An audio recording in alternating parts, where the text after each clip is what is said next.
your work and Michael's work has been, you know, the fascination with the discoveries of pi and the squared circle. Yes. And you know, we've talked about the fact that it's a very difficult concept in the modern day today. Yes. If we were back in ancient Greece, or even in the 1800s in Paris or in France, when they were trying to scratch their I heads and know. get it Yeah. Yeah. together, we would be amongst people who would understand what we were talking about. We've got this communication barrier now with getting across to people, you know, what this actually means. Um, Yes. so your work and Michael's work, it seems to me, stand out from the fact that, I mean, particularly this last one at Barbary that you've just uncovered the double squared circle on the outside of surface area and perimeter, and the little squared circles in the center. I know. It's amazing. It's a, you know, the squared circle and the pi. In all your years of doing it, and with Michael's doing it, what have you discovered is the essence of the meaning of this? Because they keep repeating it over and over again. So one of the strange elements that I came across in crop circles is this thing of squaring the circle.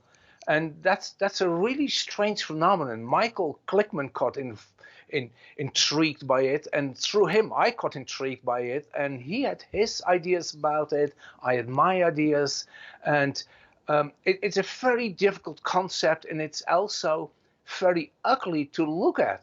It's not really nice. It's not really pleasing to the eye. And you're going to hang it on your wall and you think, oh, when I hang it there, it's going to motivate me and inspire me.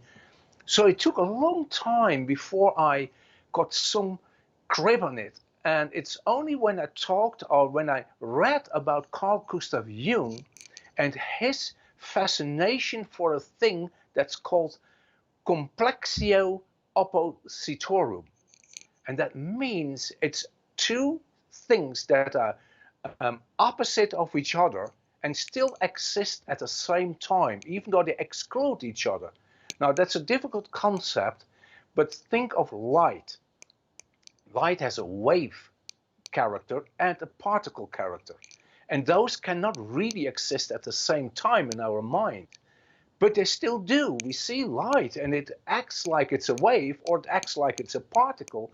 And it acts actually at the same time in both ways, which in a way is impossible. That's why it's a complexio oppositorum. And that is squaring the circle.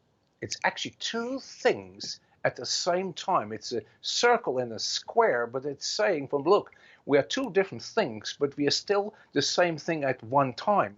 And Jung did a lot of research into synchronicities where he saw that you think of something, which is a psychic event, and then something happens, which is a physical event, and he came to the conclusion is that those were not two separate events, that it's actually one thing, but it shows as a thought and it shows as a physical event.